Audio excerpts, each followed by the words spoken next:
All right, Elite 3, let's do a Cardboard Futures weekend sales recap video. I haven't done one of these in months, it feels like.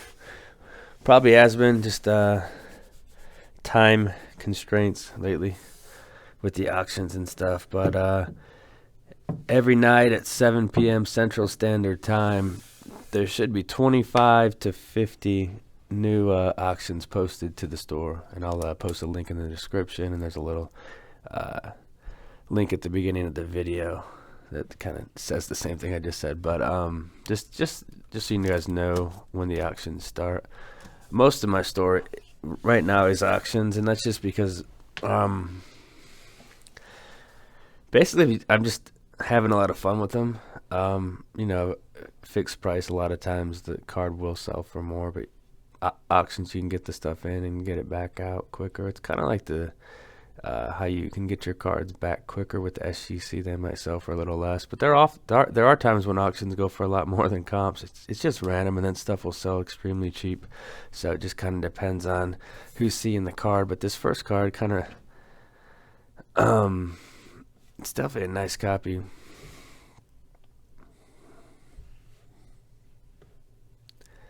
Yeah, this one made me think of Nate Topps 85 401. This is an awesome insert, but with grading fees being what they are, I kind of had this pegged as a nice 8, and it doesn't make sense to pay. Well, with PSA it'd be 150. That just doesn't. That's not even in the conversation. But even SGC at 30 bucks comes back an 8 or 8.5. It just doesn't seem worth it. So, but that's a great card for somebody that doesn't care about grading. I mean, you can get so many cards so cheap raw right now if you don't care about grading.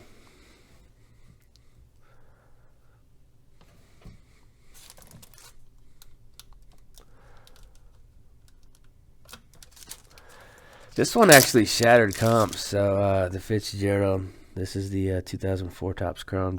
Just the base. And if you guys watch the videos, I always write down my I call them pre-grades, but it's just my estimation and opinion on the cards, which is vested in years and years of experience sending in the same cards and having a lot of experience with this particular card. This one to me was off-centered too much to be a 10. It looks better, I think, on camera from you guys' point of view, but to me, it's pushing the 60-40 threshold. There was probably something else. That's why it's got the EC39 on the back, which just means when I graded it, I had it graded as a 9. It came back a 10, and not to sound pompous or anything, but I just value my opinion more than PSAs, and take that for what it is. Leaf Rookies and Stars. This has a print, I think 250. I don't know why I don't know that, but no, it's 230. It's not numbered, but this one it's kind of a neat card. And this one I had slated it as an 8. I didn't put the marker on there, but that's kind of how I roll with cards that I would keep for the PC. If I have it slated as an 8, it comes back a 9. I typically sell it. Score traded Griff. This is a 10. This one ran an auction, and it did pretty well. I don't know. A lot of the SGC comps run about. It just depends on the card. Anywhere from 50% to 80-85%. I think that one's in like the 70% range, maybe. I would have to check what score traded 10s are going for, but I don't think they're going for much more than 120 in a PSA 10. This is a card that I've been selling these lately just because I think the card is overvalued for sure. It's just a base chrome card. It's Tatis, but base chrome card. These were like $100 for the longest time, and now I just don't warrant the $700 to $900 for this card. Just seems crazy, so I just sell them. Dry Saddle. I think this was marked as a 9. Yeah. Dry Saddle, that's the Young Guns. I mean, this one sold for a pretty penny for the price I paid for it. I think I bought it raw for $300, but the final sell price was nuts. Donruss Brady. So this is just it looks like a 7, and I always say in the store, I don't keep everything. I mean, obviously I have auctions going all the time, so there's stuff coming in and out, and there's stuff I keep in the PC. Then I take a second look at it, and I'm like, I don't really need to keep this card. So this one got ran. I think it ended at just a nudge under 1,000, which cool card for under under 1,000. This is one that was the deal was kind of weird.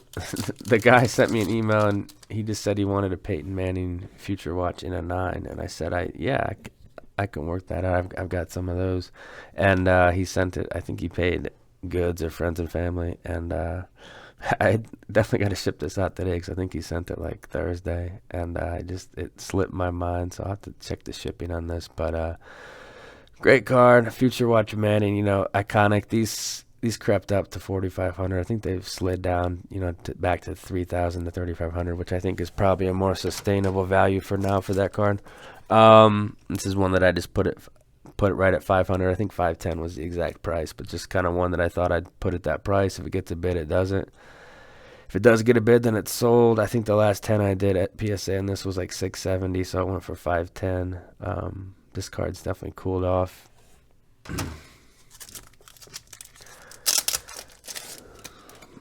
Again, cards like this, just it's a Topps Chrome. It's still just a base card though. The centering's like 70-30. So I just put it in auction. I think it was $800 for this card. It just seems nuts to me, but the market's nuts. This one went a lot lower than I thought. This was an 8 Braun Rookies and Stars Bowman. It's like 325 or something. That seems low for that card, but I think that's what they're going for now. So those have cooled off a lot. This Soto, I don't really know why I sold this. I was probably getting picky with the top to bottom center, and I just find like little things to be picky about. That case is kind of a little scratched up. That might be a problem. But yeah, the top to bottoms could probably be an 8 or 8.5. But great card. Whoever got this is a smart person. That's all I gotta say about that. Gotta throw in the junk wax, right? This is funny because I sent in 2 of these, and there was a 9 and a 10, and I compared them side to side, and the 9 looked better, so I just kept the 9, which would be worth $10, and sold the 10, which I think it went for like $37. So to me, it's all about the eye appeal on these cards, a lot more than the label. This actually looks like a hospital band. When you go to the hospital, that's what their label looks like. Which I don't know if that's a good thing or a bad thing. Rookies and Stars Manning, sweet card, $200. Sign me up all day. I just had a couple of those, and I don't need to keep a bunch of every single card. This one was graded a long time ago. It's got like a raised corner. This was an A5. And of course, I always say you can't properly evaluate a card once in a slab, and that's why crossovers are a sham. But there's that bottom right corner. It's lifted. So to me, that's just not a 10. It's out of the conversation. I think there's some more raws. Yeah, let's do these raws. I totally forgot they were over here. So this one sold dirt cheap. So SPX Calvin is probably an 8. The raw cards I sell, I mean, I don't ever expect to buy a raw card and have a 10. So I just expect a card that's in decent shape. So if you buy raw from me, it's not going to be junk. It's most likely not going to be a 10. But here's an Ovechkin that would probably be an 8.5 or a 9. That's the Young Guns. This card's worth a lot right now. It's crazy what that card's worth right now. So here's a raw one. So you saw what a 9 went for, and this is a nice clean raw. I mean, it could probably definitely grab an 8 or an 8.5. But Future Watch raw did pretty well. I don't know the comps on the raws. They're probably around 1,000. I think that's what this one did too. So that sounds right. This one went a little lower than I thought. I think I bought this at the National. I don't know how I came across this one, but I know I paid at least $2,000 for it. So definitely lost a huge chunk on this one.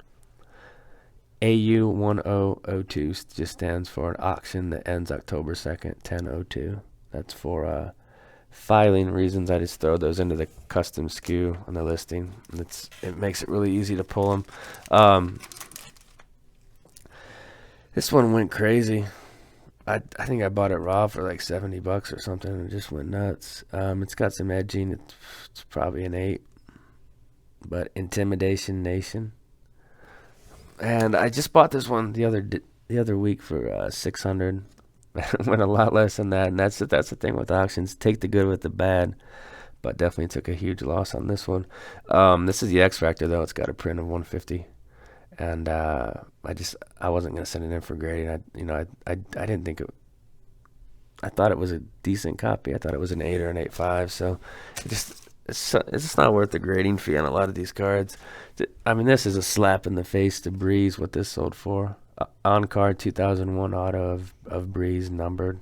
It just went for like 150. That's a joke. So crazy how cheap that card is. And this is one that went just a tad higher than I thought, but it's got such good eye appeal. So it's like if you just picked this card up and looked at it quick, you'd be like, man, that looks like a 9. But it's got this edge issue. I can't even get it right now. Yeah, it's on the bottom right there. I don't know if you guys can see it, but there's an edge, a little flare up on the edge that affected the technical grade. So that's why this is a 7.5. And I think it is accurately graded. I mean, maybe it could have pushed towards an 8, but I think they got it right. But it's just a great, like, the eye appeal is amazing. Just the technical grade's not as high as the eye appeal, if that makes sense. Barry.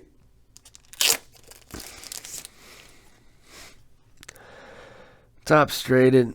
This is one I've got a few in the PC, so I mean, if I get one back and the centering's not like perfect, I just sell it. So that's $200. That's it. That was fun, actually. I'm gonna have to do one of these again, but I'll upload this. You guys let me know what you think about the sales. I mean, some of them were pretty low, and some did pretty well. Just kind of the way it is with auctions. That's it. I'm out.